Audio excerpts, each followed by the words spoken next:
Testing 1, 2, 3. Is this thing on? Hey, what's going on, guys? It's Kevin Zwicker from Fast Count coming at you. And before I get into this live, please remember to hit the like button and subscribe.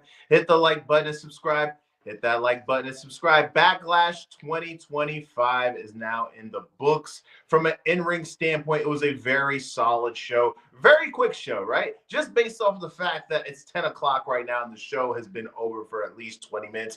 Gets a positive review from me just from the jump. I know everybody coming into this show was really on this big nostalgia kick based off of the fact that we had Cena versus Orton for the last time. And just from an in-ring standpoint, I thought those two guys delivered as much as they possibly could at this stage in their career. Randy obviously is going for multiple years left. He says he has some years left in the tank, but as we all know, this is John Cena's retirement tour, so this is the last time we're going to see these two guys go at it one-on-one. And at this point in Cena's career, you know that he is kind of on his last legs. They had to put a lot of smoke and mirrors when it comes to his matches, and that's exactly what we got. But we're going to start from the top of the show. Now, we kicked off the show with the Fatal 4-Way for the IC title. There's multiple different storylines interweaved in this match. You have the angle of Damian Priest and Drew McIntyre, who, as we all know, went one-on-one at that street fight at WrestleMania. Had a very good match on the show, but they still have lingering feelings. And that's pretty much what Backlash is all about, right? This is the 20th year of Backlash, and it's always kind of been like the last remaining remnants of WrestleMania and kind of wrapping up those storylines. And you saw that throughout this match.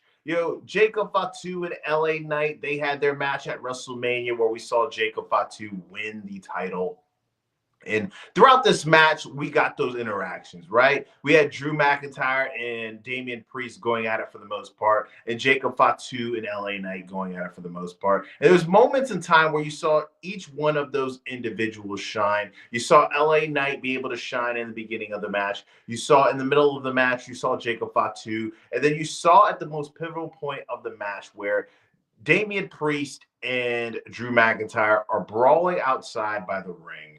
And then we see Damian Priest choke slam Drew McIntyre through the table that's by the ramp. And Drew McIntyre legitimately got hurt on that spot. There's reports already coming out now that Drew McIntyre had to get his head checked up, because he landed on a specific spot and his head hit a specific angle that wasn't supposed to hit. So it was a very intense match, right? But the most important thing and the most noteworthy thing that took place in this match was we finally got the debut of Jeff Cobb. During the match towards the end, we had Solo Sikoa come in and make his presence known. As we all know, they had kind of a flip of dynamic between Solo and Jacob for the most part throughout 2024. We had Jacob kind of being the heavy for Solo, and now since we see Jacob getting the shine and Solo kind of being a background player, Solo is kind of trying to keep his end of the bargain and support Jacob. And we saw Solo interfere. We saw Solo getting a case of the beats, and then all of a sudden we saw the debuting Jeff Cobb. And we have Jeff Cobb aligned with this trinity of, I don't even know what you would call them because they're not the bloodline. The bloodline thing is wrapped up, but part of this family. And the most interesting part of that was when we see Jeff Cobb debut, Jacob Fatu doesn't look that happy about it. So it's leading to possibly us getting a potential match between Jacob Fatu and Jeff Cobb, which will be really freaking exciting. Meat on meat, these two big guys going at it, eventually down the line, it could be exciting. They've gone at it before, in places like MLW. So this isn't something that is new territory for these guys, but it's cool to see them in the fold. Jeff Cobb is somebody who has made his bones in New Japan for the longest, and he's at this point in his career where he's kind of winding down. So for him to really finally get this opportunity to make the big money on the big stage is good for him. And this was a very entertaining match, in my opinion. We saw Jacob Fatu retain the title, and that's what we're supposed to see. This run now that Jacob has as the U.S. champion, being America's most wanted, I think there's a lot of potential in that. I think that they were able to really display and add new wrinkles to this storyline with Jeff Cobb being in addition to it. And I'm excited to see what he can do with this opportunity, and hopefully he doesn't end up like a guy like Samoa Joe, who had all the potential in the world in WWE and finally got his opportunity when it was time. And they kind of just, screwed the pooch on that one. But hoping for the best for Jeff Cobb because he's a very entertaining guy, right? Next, we move on to the Lyra Valkyrie versus Becky Lynch match for the IC title, right? Two Irish lasses fighting for a championship. You have somebody who has been a stalwart of the women's division for so many years. She was a part of the very first women's main event at WrestleMania. And then you have Lyra, who is up and comer, somebody who's really been able to make a big time impression with the audience, with her performances, with her entrance, somebody who is going to be a factor in the women's division for the next couple years and for the foreseeable future. This is a very solid match between these two. If the objective of this match was to have Lyra come off as well as possible, but keep Becky strong in the process, they accomplished that goal. Becky is coming back. This was her first appearance, first singles match in a long time. And the fact that she's working with somebody who she has a prior relationship with. Lyra is somebody who they're both Irish, so they have came into this game. They're working in the same company at this time. And it's just kind of a passing of the torch moment between these two individuals. Very back and forth. There was a spot when they were brawling on the outside, and you had Becky, basically bashing Lyra's head into the barricades.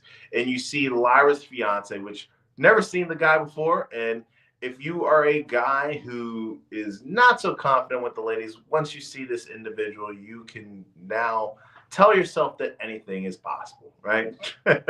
if you can read in between the lines there, right?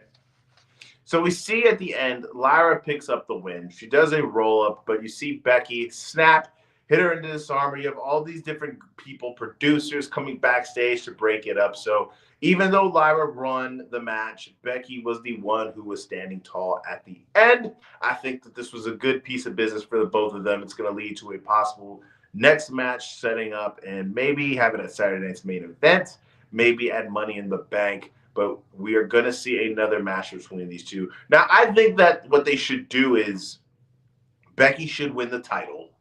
And then we should just have it to where Becky is working with all the younger girls, throughout the rest of the year. And at the end, we have Lyra win the championship again. So it just comes off as a bigger deal because you've won the title off of Becky Lynch.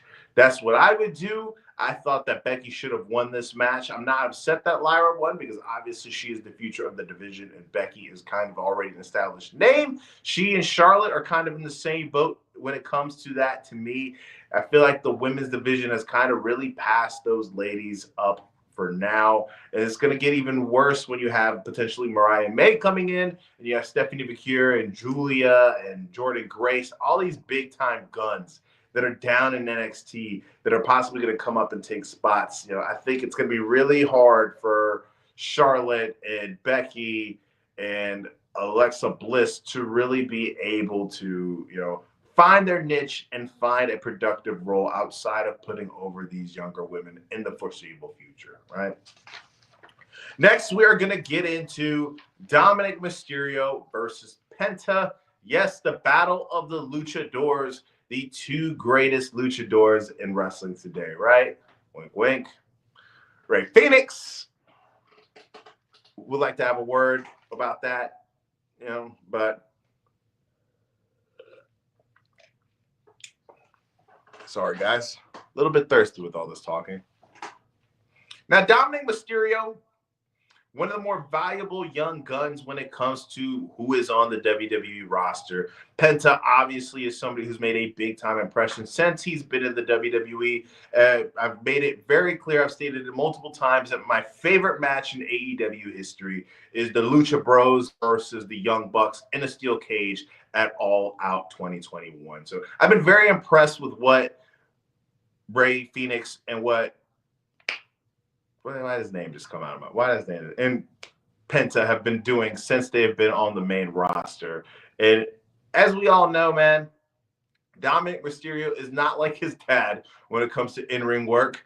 And I'm talking about both his dads, Eddie Guerrero and Rey Mysterio. But Dominic has something that most guys on the roster don't have, and that is charisma and the it factor with the look, with his ability to be able to get heat from the audience, with his ability to really get people invested in what he's doing. Now, the way that the match started was interesting. You saw Penta hit his Ranas. You saw multiple times where he hit a Mexican destroyer. You saw the Judgment Day get involved. And you got all the bells and whistles for this match. And at the end, we see Dominic retain the title because Grand Americano stuck his nose in this business and he pushed Penta off of the top rope. Dominic hit a frog splash. 1, 2, 3. Dominic retained. Now, I feel like Dominic's going to have a pretty lengthy Intercontinental Championship run. With all the work that he's been putting in, ever since he's been having this Dirty Dom persona, I feel like he's earned that right. He's somebody who has done things that you would have never really expected. When he debuted with his dad, I always thought that what we were going to get was just basically Rey Mysterio Jr. We're going to get to a point where he's rocking a mask as well, just like his dad. But he's proved a lot of people wrong, not just me. I'm sure that he proved a lot of people in WWE wrong, that he was able to really take this persona and make it his own and do something that his dad was never really able to do, and that was to be a proper heel. And the guy deserves a lengthy run. I think that's what we're going to get it. Penta, I think that he was able to save face because he didn't lose cleanly. And eventually, when we get Penta and Grand Americano in that ring, it's going to be great, man. Chad Gable is the freaking man. He is a guy, and I know everybody, it's a lazy comparison, due to their Olympic background, but it's just the right comparison. Him and Kurt Angle, with their abilities to be these, silent, wrestling machines, but also be these goofy guys who are able to inhabit these characters, make fun of themselves, not be too seriously, but in an instant switch and become these wrestling machines. It's just so freaking impressive, right? That's the only person you could really compare Chad to. And I know, like I said, it's a lazy comparison, but it's the only comparison that makes sense. And we got that match. This is a very short card, right? It also became official that we were going to get Logan Paul versus Jey Uso at Saturday night's main event. This whole time I was thinking that we were going to get that match on the show. And I was wrong, but hey, it is what it is. We're getting that at Saturday night's main event, so you have that to look forward to. The next match we're going to get into is Gunther versus Pat McAfee. Now, going into this match, I think everybody knew that there was a 0% chance that Pat was going to win. I think everybody knew that there would be no reason for Pat to win this match. But there was a lot of different rumors coming out.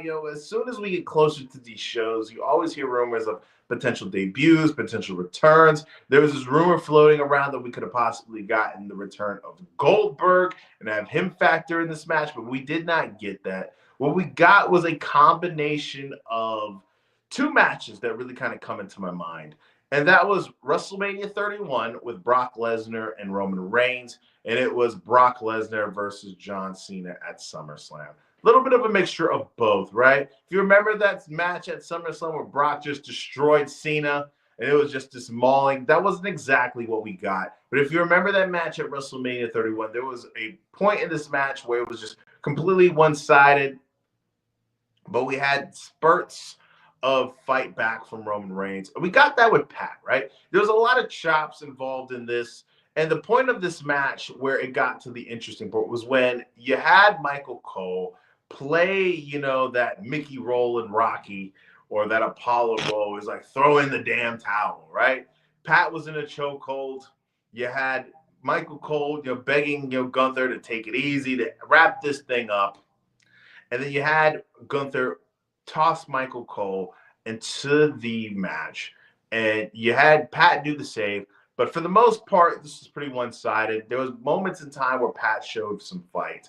But going up against the ring general, there was no shot for Pat to win. I thought that they ended this match the only way that it should have ended it was with Pat getting choked out, Gunther picking up the win. Pat got a very nice standing ovation from the crowd, and he got his respect from Gunther, which I think was genuine. Pat, people like to make fun of the fact that Pat was a punter, but he's an athlete, right? He was an athlete who performed at the biggest stage possible in the NFL. He's a guy who's had matches before in the past in NXT. He had his match with Austin Theory at WrestleMania in Dallas. So he's not a guy who's a stranger to get in the ring. And I think that it's pretty. I think this possibly could have been his best match of his career, just from the storytelling perspective. Now, Pat doesn't lose anything from losing because he's not a real wrestler like that. Gunther picks up a W after his match at WrestleMania where he took an L to Jey Uso. Rumors are having it that his next opponent is going to be Goldberg, which, if true, I think this could possibly be the worst run of 3 opponents that an elite top talent has had. Going from Jey Uso to Pat McAfee to Goldberg would be horrendous, right? And the fact that Gunther has been able to have passable matches with Jey and now Pat, and I think he could possibly have a passable match with Goldberg. The guy should be the wrestler of the year just based off the fact that he was able to do that, right? Now we get into the main event. The match that everybody wants to talk about, the match that everybody coming into it was the most excited about, and that was John Cena versus Randy Orton one last time. Now, I'm going to sound like a bit of a hater when I'm talking about this, but I'm just going to be completely honest with you guys because, I was told from my mentor that you always have to be honest with the audience. And John Cena versus Randy Orton doesn't personally excite me. I think people kind of get things a little bit misconstrued. Just because somebody wrestles another person more than anybody else doesn't make them their greatest rivalry. A perfect example of that is Roman Reigns and Brock Lesnar.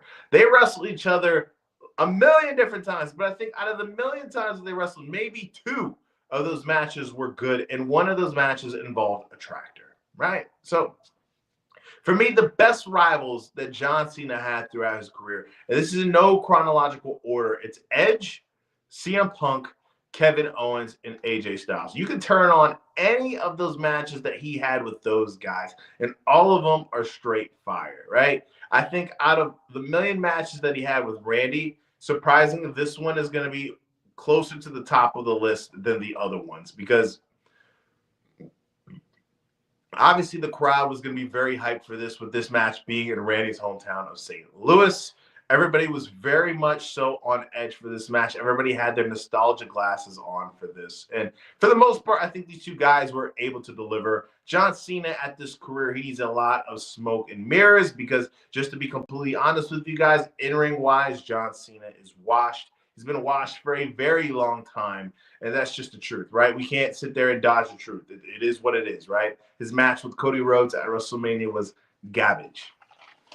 But what these 2 guys were able to do, with the fact that they have so much chemistry, with all the emotion in the building, I think that they were able to deliver a very good to decent match, especially from the storytelling perspective. You have John Cena playing the role of the heel, which in all those other matches that they face each other, the role was always Cena being the hero and Randy being the villain. And with the roles reversed, it was a very interesting dynamic. I thought the way that they started off the match in the beginning, where John Cena offered up the handshake and he ended up slapping Randy, and Randy returning the favor by giving him the poke in the eyes, a few seconds later, I thought was a very nice touch. I thought there was a sequence where they were basically spamming each other's finishers. And you had Cena get hit with a couple of AAs by Randy, which was something that we never really see. Only time I remember anybody ever really hitting their finisher on Cena, Cena, hitting Cena's own finisher on himself was Kevin Owens, right?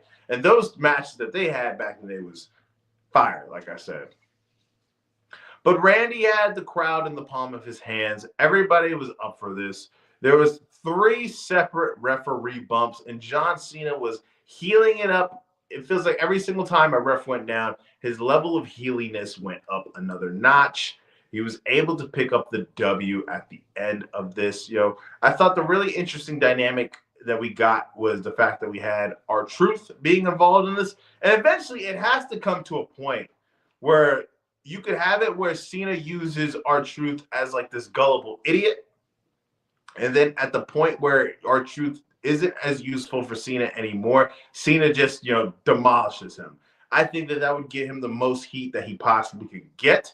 And I think that would have, I'm surprised it hasn't happened already, but it's looking like a potentially we could possibly get an R-Truth versus John Cena match within this retirement tour, which wasn't on anybody's bingo card, I think. Or we could possibly have them do a tag team match. It would be kind of interesting to see that. We saw Randy hit an RKO party, not a super kick party, when he was trying to get Nick Aldis and the other group of producers to present another referee because they came into the match to try to see what was going on with the referee that went down. And Randy was just like, screw it. Hit Nick Aldis with an RKO, hit Hurricane with an RKO, hit all the other producers with an RKO. The guy was just sick of it. And after we saw John Cena pick up the W, he gets on the mic and he asks for more competition. Now, I think that with Money in the Bank coming in June, I think that's the perfect place for us to potentially get that John Cena versus CM Punk match one more time, right? As we all know, the most famous match took place at Money in the Bank in Chicago. I think that would be a little bit appropriate for them to have their last match at Money in the Bank. Now, CM Punk is kind of wrapped up in this Paul Heyman feud thing, so it might not be the perfect time, but I think that would be a place where we could potentially see that match. We also saw an advertisement for the next Saudi show that included CM Punk, which I know that's going to get some people talking, right? I immediately saw it, and I immediately thought about that infamous tweet about him and The Miz. And it seems as if he is going to have to kiss the ring and perform on the Saudi show. But, hey, the guy's already, a corporate shill at this point. So why not, right? Why not just go back on your word again, right? And find a reason why it's okay. But that's for another story, man. But on a Dave Meltzer, star rating, I believe that this was a 3.5. It was very short, very quick. That's what I like. Very quick. That's people complain a lot about the TKO relationship with WWE, but I think the fact that they ended the show super quickly because we have a UFC fight tonight as well, I like that. And I hope that we get a continuation of that because these shows ending around, before 10 o'clock is a godsend. But guys, remember to like the video and subscribe if you haven't. It helps the channel out a lot. But Dave Meltzer star rating, 3.5. It was a very solid show. Looking forward to what we're going to get on Monday Night Raw. We're having AJ Styles versus Finn Balor, which should be a banger. Those two guys have been able to produce high-quality matchups in the past. I think AJ has been on a run lately of producing some high-quality stuff as well. And him versus Finn should be an interesting match. Looking forward to that. But let me know what you guys think about the show in the comment section if you haven't. I'm going to give it a few more seconds before I sign out. Did you guys even watch the show? Or are you just kicking it?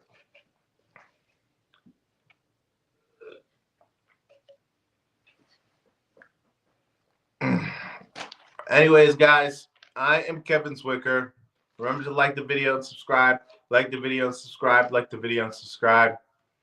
I'm out.